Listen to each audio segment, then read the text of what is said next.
In 2005 we were ranked 179 and in August, and then later that year the Nobel Prizes were announced, and remarkably one of our staff won a Nobel Prize. That was Professor Barry Marshall for his work on Helicobacter pylori and stomach ulcers. It was a wonderful celebration for us. Not only was he a staff member in 2005, and still is, he was one of our students when he was a student. It was a miracle. And you can see that between 2005 and 2006 we shot right up to 115. In 2006 we were looking towards our 100th birthday that was going to be celebrated in 2013, and we set ourselves a goal to see if we could get into the top 100 by our 100th birthday. And you can see that for the first 3 years we didn't quite know what we were doing, and then we started to be a little bit more strategic and focused, and it's possible to move. And indeed we got into the top 100 1 year before our 100th birthday. So that's been a big success for us. Now, we don't really believe the answer, of course, but what is most important in this graph is the fact that the graphs are going in the right direction. Not what the answer is, but the direction that they're going in. And my advice to any university is not to take any single ranking too seriously, but to look at a basket of indicators that are appropriate for your university and just check that you're going in the right direction. If we look at the purple line there, the purple line was the times and QS for the first 5 years, and then in 2009 it splits. So that the light blue graph at the top, that's QS, and the purple line is the times. In 2010 we didn't even give our data to times, so we weren't even ranked, so we're missing on the graph. And in 2011 we dropped all the way down to 189, which was a bit dramatic. So we had to figure out what was going on there, and we've been crawling our way back up. The orange one down the bottom is the NTU ranking. Oh, sorry, the QS is the pale yellow, I think. The blue one right at the top is the SCImago normalised citation ranking. So in any case, our rankings, we follow them just to see what's happening, and we look at them to see what is being measured, and then internally we take policies about the sorts of things that we care about. So, for example, one of the things we care about is trying to encourage staff to publish in top quality journals. If we want to do that, then we have to have mechanisms that will encourage staff to publish in top quality journals. So resources that make publication available, opportunities to collaborate with international collaborators, and recognition and reward when people do so. So I just show you that, just to give you an indication that whatever ranking you follow, you'll never get the same answer. But it's not the answer that matters, it's the direction in which you're travelling. Okay, so a lot of people think about these rankings, especially at the moment, like World Cup football. That is, which university is going to win. And I think that's exactly the wrong analogy to make, because a university's performance is not made just by the team players. A university's productivity depends on how many collaborators you have, and how productive your research students might be, and how engaged you are with the rest of the world. So when you think about it, and especially we'll see later how much some of the top universities collaborate, when you think about it, the world rankings are not so much a measure of the performance of the individual staff in the university, they're actually a measure of how embedded that university is in the global system. How many other universities are working with and collaborating with that university. So if it's a competition at all, it's a competition to be the most collaborative university. And I often like to make this analogy that trying to measure where a university is like trying to measure who the winner is in a marathon. In fact, I'm not sure who the winner is in that particular race, and I certainly couldn't tell you who is coming in at 99th 100th, because the difference between the performance is just almost unmeasurable. And it's the same with world rankings. You know, the top 20 universities have very high scores, and then it flattens off very, very quickly. So the difference between you and your immediate neighbour on any of these rankings is virtually unmeasurable. But that also means that if you engage with the ranking, it's very easy to make progress. If you just put a little bit of focus in, it's actually very easy to go ahead. Okay, so when ranking started, all the academics said, oh, this is ridiculous. It doesn't make sense, we don't believe the rankings. And all the governments said, we want to have top 100 universities in our country. And I'm sure that Thailand has said the same thing. So in Australia, our former education minister, who is now our foreign affairs minister, Minister Julie Bishop, said that more of our universities should aspire to be in the top 100 internationally. She'd like some of our universities to be in the top 10. Well, I can tell you that's not going to happen anytime soon, because the distance between any of our universities and the top 10 in the world is very large. And that distance is measured in hundreds of years of existence and billions of dollars of asset and extensive impact of the graduates that have been produced. The Taiwanese university also wants to have at least one Taiwanese university in the top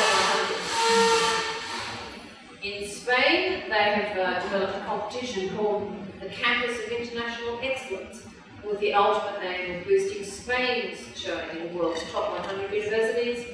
And you are all aware that the Thai government has selected 9 national research universities, of which Prince of Songkhla University is one. The original idea was to receive additional funding. I'm told that's not very much funding yet, but maybe it will be more funding, at least to try and boost research performance. And part of this is around trying to build reputation that will attract international students to your campus, and that will provide your students with an international experience here in order to make them global citizens. So that's really the ultimate aim. Of course, the governments want the reputation.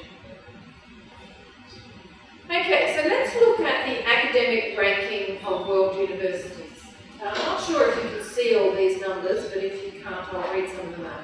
Thailand does not appear in the top 500 in this, and they only rank 500 universities.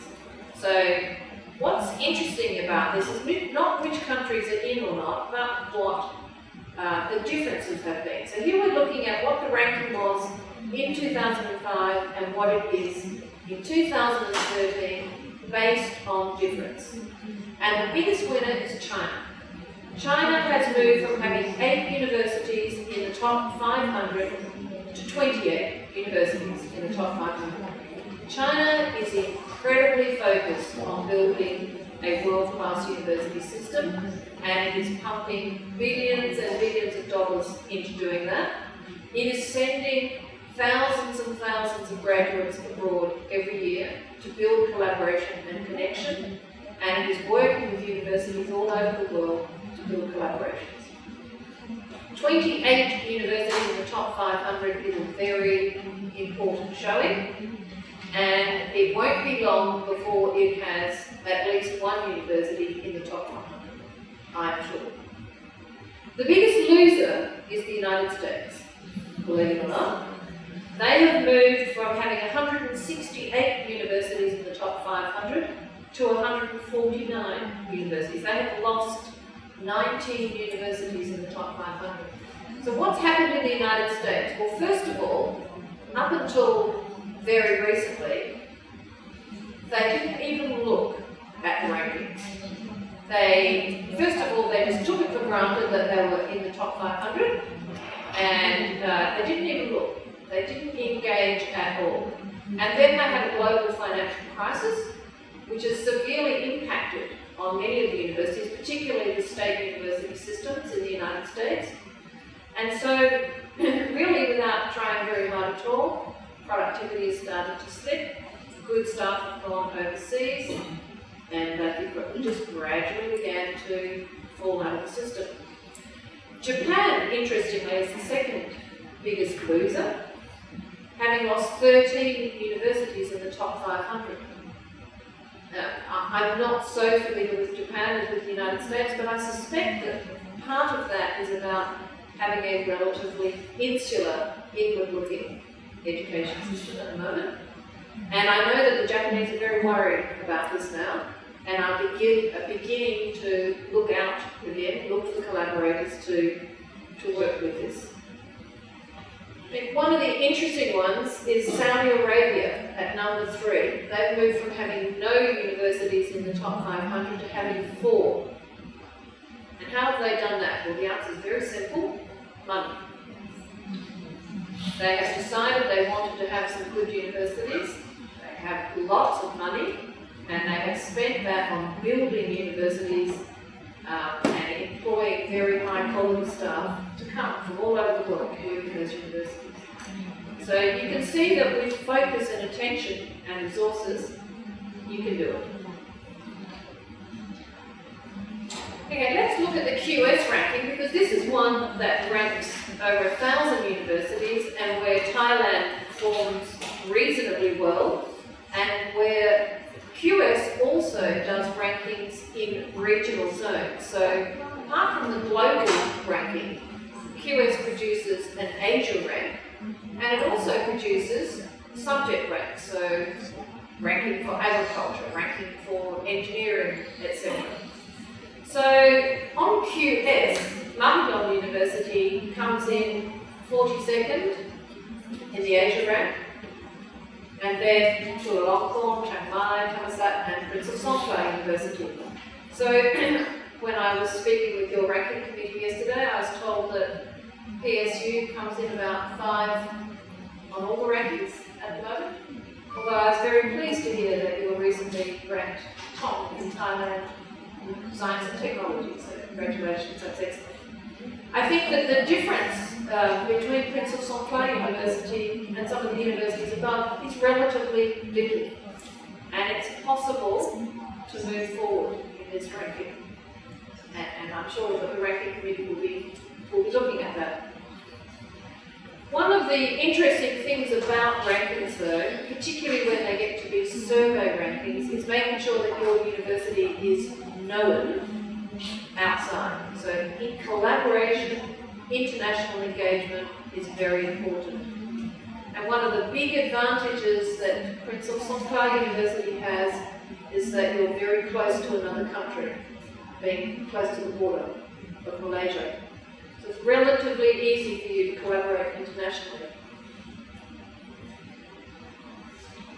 In some of the other rankings, in the Times World Ranking, we only have KMUTT in the top 400,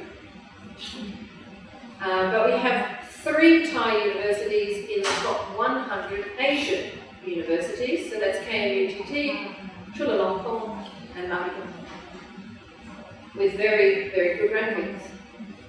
On the NTU ranking, remember that's one just about research plus citation and quality, only Mahidol University is ranked in the top 500, and it just gets in.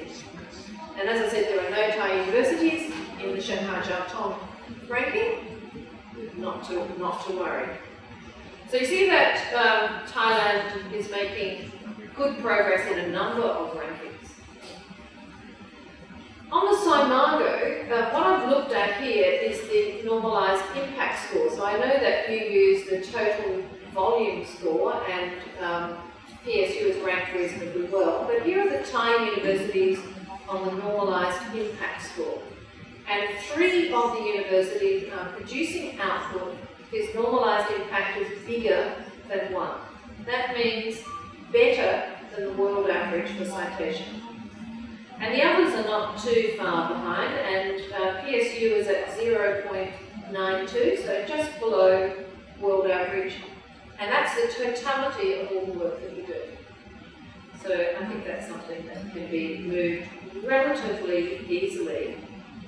Particularly as in the latter part of my talk, I'll be talking about collaboration and the benefits of collaboration for Citation. So there's many studies now that have looked at the impact of collaboration on citation.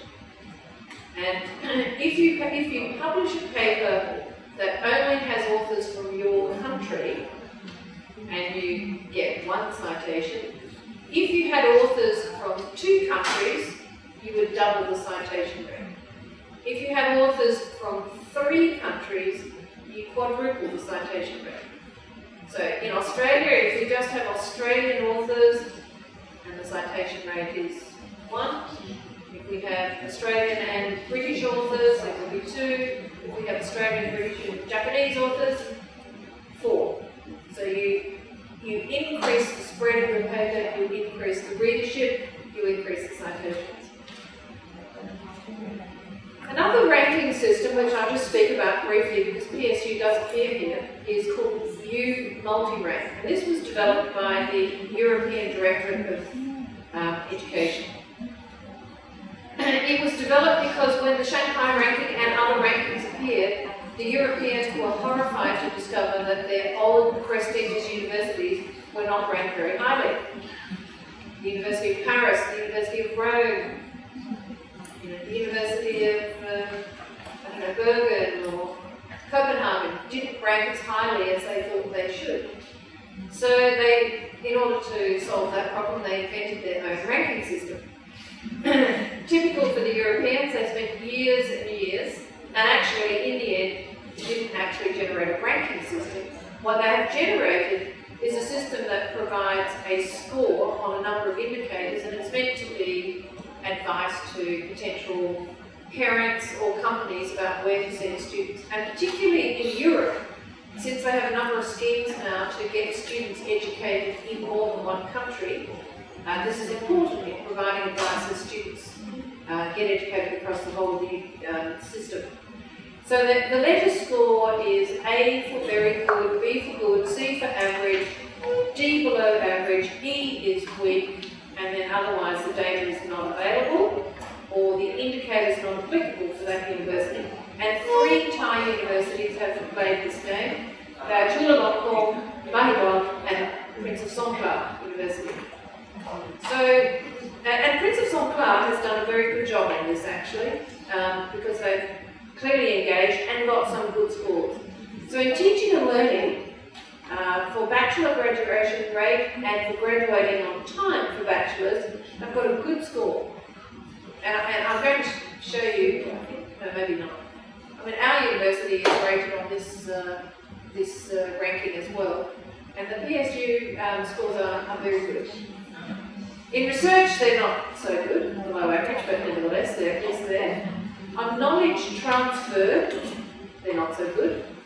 Mahidol, though, does reasonably well in publications cited in patents. On international orientation, PSU gets an A, very good.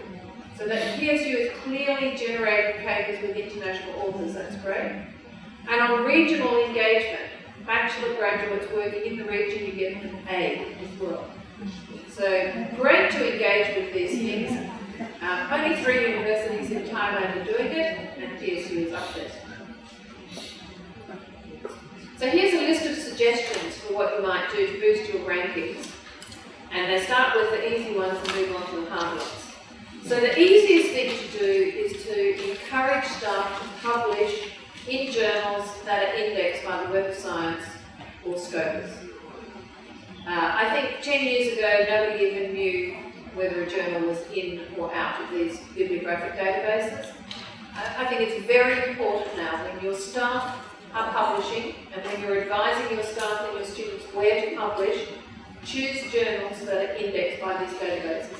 Because otherwise, whilst the papers might be very, very good, they'll be close to invisible to the rest of the world unless they're in this database. Now, these databases index tens of thousands of journals across all fields, so there's lots of choice there to find, but it's a little bit of a waste of effort if they're not publishing in journals that are indexed. So that's the simplest thing to do. Second thing is to encourage staff to engage with international collaborators. So where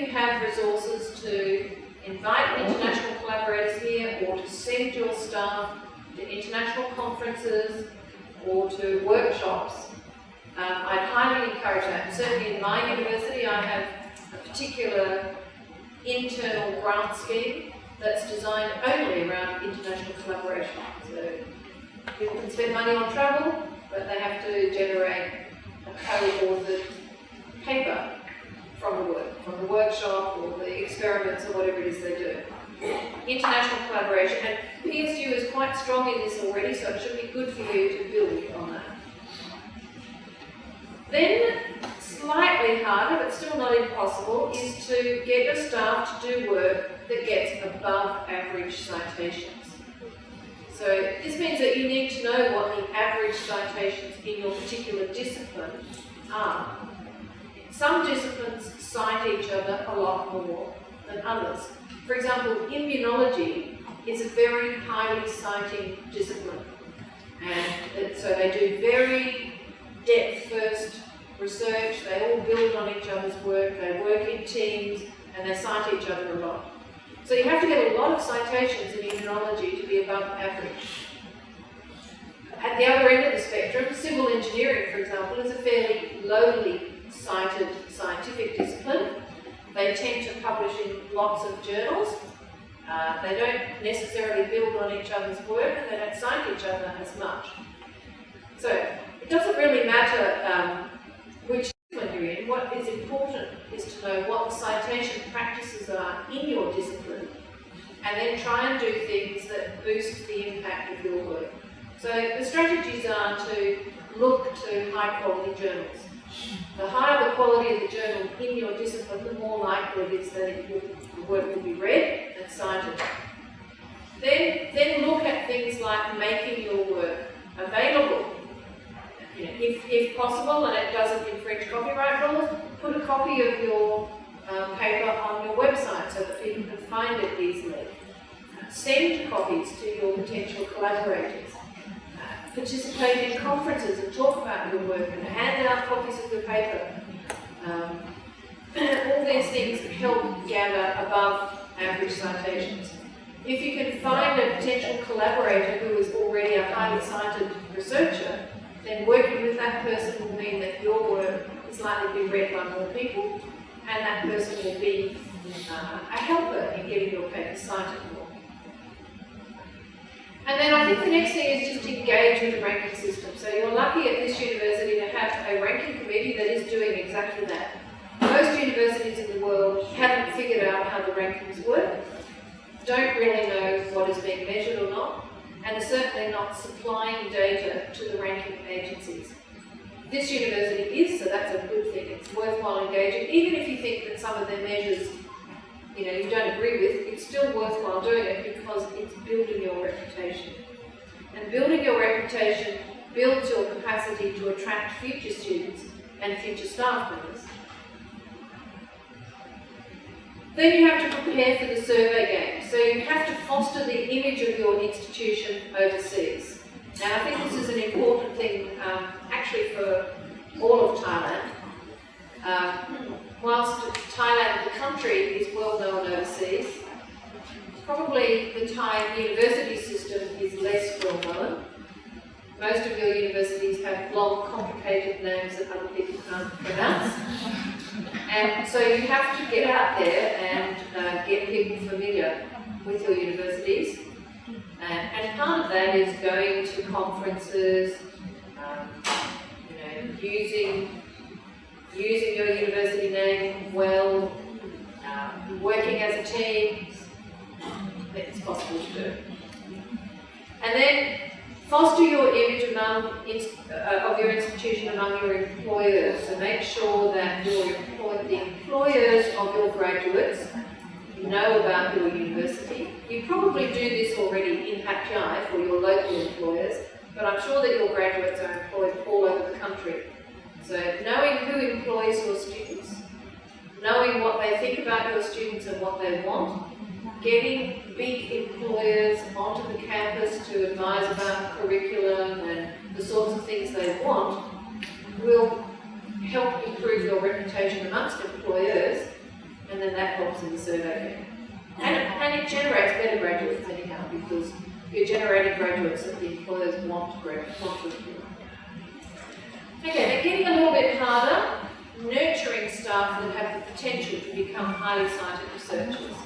So you can analyse the output of your university and find out who's doing good research. And I know that your university is doing this because as I drove into the university this morning, I saw the big sign on your researchers that have been winning gold and silver medals for their work.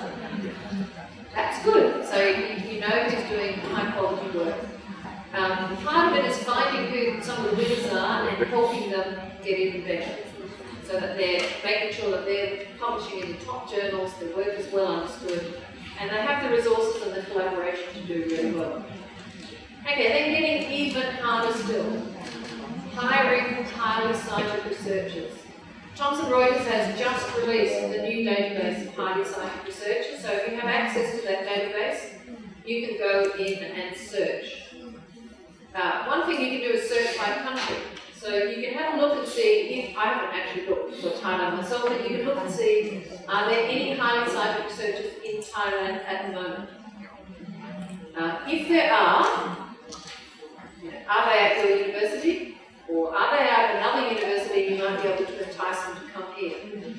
The second thing is then to look in the areas where you're quite strong. So I know that PSU is strong in certain areas, medicine, agriculture, environmental science, etc.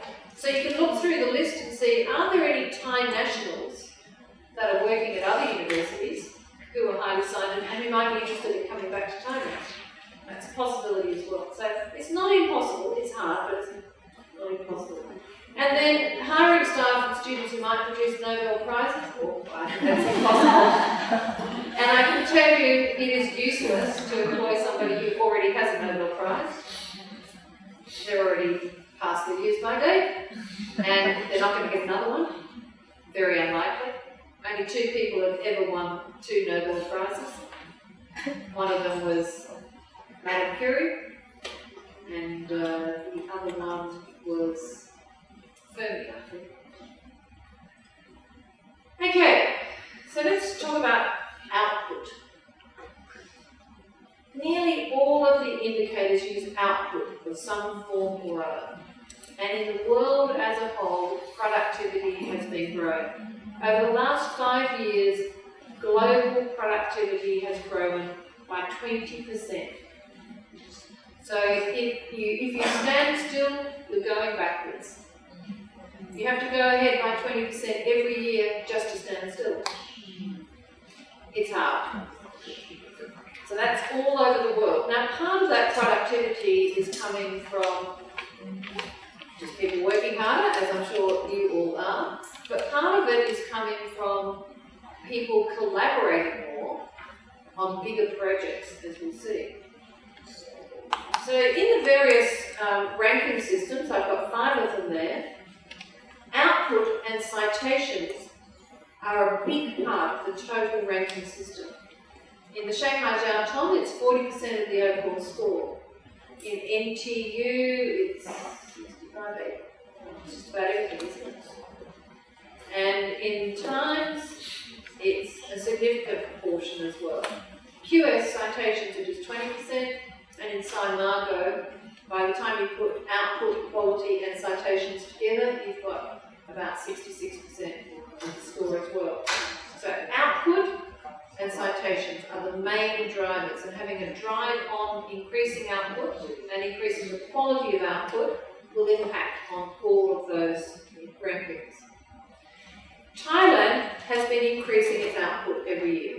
So in 2003, Thailand as a whole produced 2,000 articles, and last year 6,500 articles indexed on the Web of Science had Thai authors on it. In fact, in 2008, between 2004 to 6, there was a very big increase in Thai productivity. Since then, the increase has just declined a little bit, but it's still positive. So every year, Thailand is producing more and more papers. So you're on the right track. Who are you working with? Well, Thailand is working all over the world. Your biggest collaborator, the ones in red, is the United States, followed by England, and And then China, India, Australia, most of Europe, that's all your next biggest collaborators. In fact, the top 5 Thai collaborators are listed here with the total volume. So with the United States, in 2009, you published over 800 journal articles, Thailand as a whole. By 2013, that's well over 1,100. The sad thing for me here is the purple and blue graphs at the moment, down the bottom, because China has moved from position number 5 to position number 4. And I think, what can Australia do? We only have 25 billion people. China has how many? 2 billion. So it's inevitable that China is just a juggernaut. It's a gigantic system, and it won't be long before China overtakes the United States in terms of productivity. It's huge. Nevertheless, those are your top 5 collaborating countries.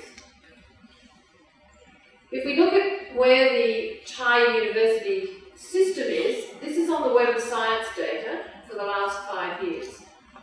Mahidol University is the most productive, and it's producing about 20% of Thai output. Chulalongkorn's not far behind, very close. So the big 2 Bangkok universities are right up the top. You can see that PSU comes in at position number 5 there in the universities. And as you move down, you'll see some things that are not even Thai, like the University of Oxford and the University of London. What that indicates is that Thailand has very strong collaborations with the University of Oxford and the University of London. And over a 5-year period, we're producing over 500 papers with the University of Oxford. That's a really good thing, because those papers are likely to be in high impact factor journals, and because they're broadly spread, they'll be highly cited as well. What you'll also see is there are institutions other than universities that are producing research output, hospitals and medical institutes. And so these are good institutions for your university to collaborate with, if it makes sense, because you can take advantage of other researchers publishing papers that will end up having your address on it. PSU is doing very well.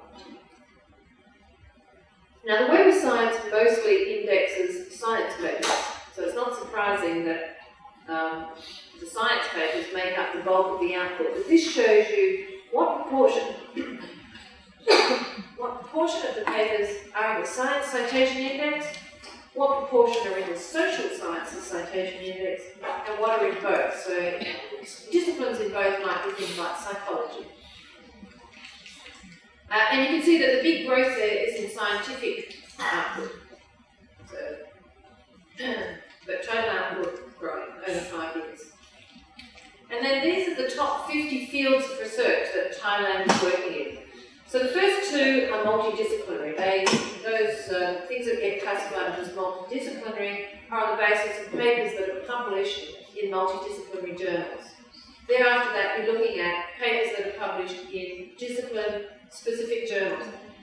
And this is not a surprising list, because what we see right at the top is what we all know Thailand's very strong at: biotechnology, applied microbiology, infectious diseases, food science, biochemistry, pharmacology, physics, etc.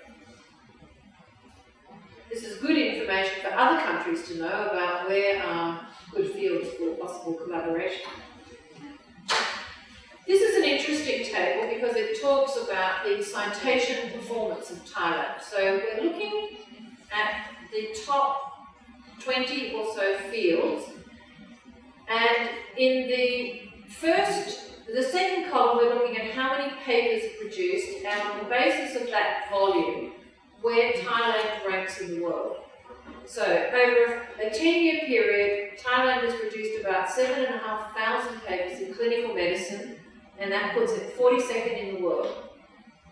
But those papers have produced over 86,000 citations, and on that citation rank, that puts it 39th in the world.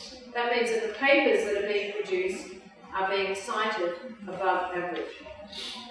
A couple of fields like immunology and microbiology are in the top 30 in the world in both volume and citation.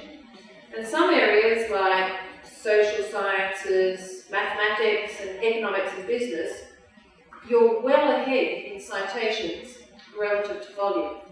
So the main thing in this column is that in this table is that the number in the citations rank is lower than the number in the volume rank. That means that the work you're doing is being cited better than just the total volume that you're producing.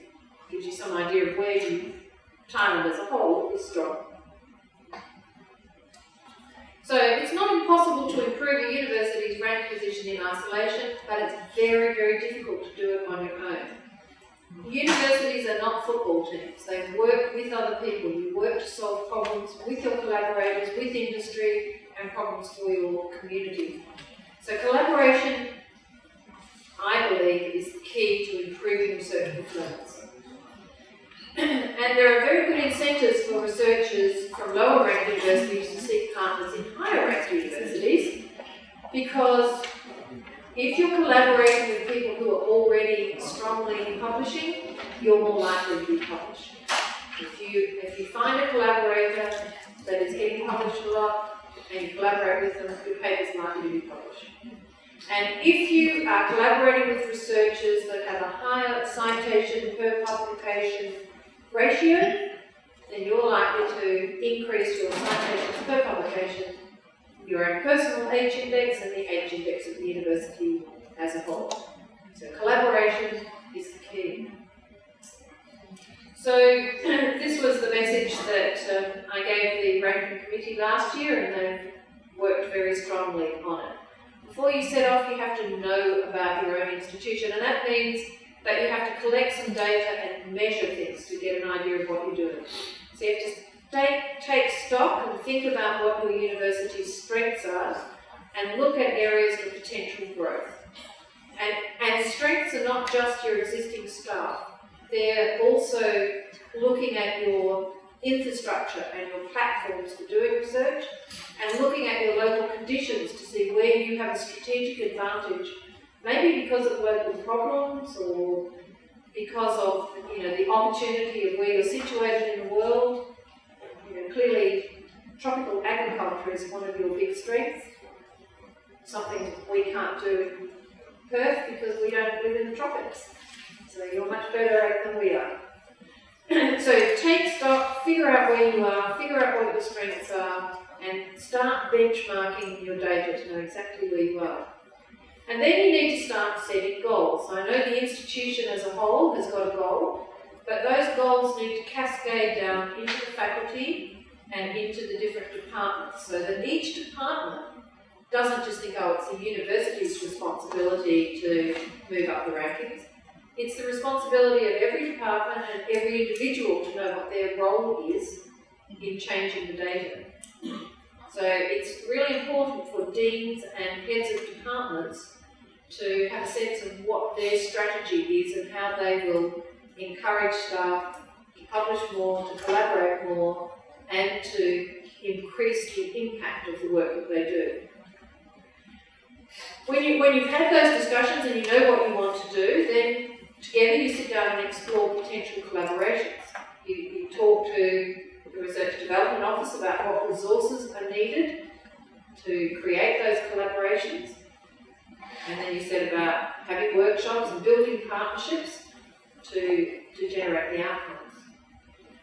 So that's identifying potential funding sources. Some of the funding will be internal, some of it will be external with industry, some of it will be external with your government, and some of it will be external to Thailand by collaborating with international partners and using their funding agencies to help you.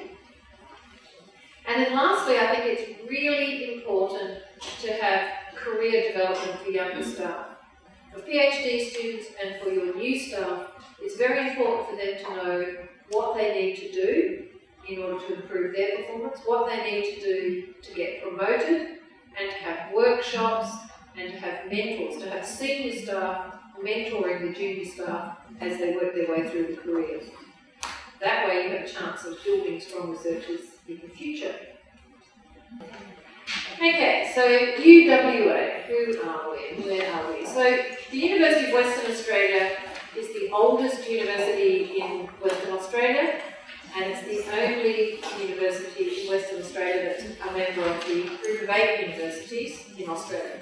The Group of 8 are 8 research-intensive universities, and for the last couple of days I've been in Bangkok at a workshop between the Thai 9 and the Group of 8 universities, looking at building collaboration between those two networks of research-intensive universities.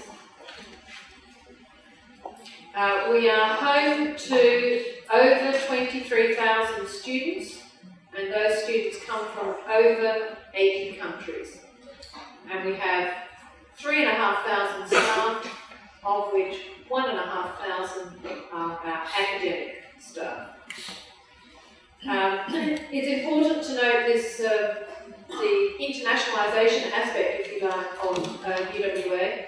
It's been a strategy of ours for many years to provide our students with an international experience, even when they're on our campus. So having students from over 80 countries is an important part of internationalisation. That means we have many Thai students, and students from different countries as well, and it means that we have food from many different countries and cultural festivities from many countries, etc. So that the students have an international experience. Approximately 25% of our student body are international students, and about 30% of our undergraduate students have a study abroad experience as part of their undergraduate degree. The student-staff ratio is 22:1. I don't know what it's like here on average for your classes, but 22:1 is one of the best in the country in Australia because universities have got very big. I don't know how big it is in your university, but that's what it is for us. Okay, so our strategy is to think globally, and we're very committed to internationalisation. And in my office, I have specific schemes devoted to international activities. In particular, we're a member of 2 major networks.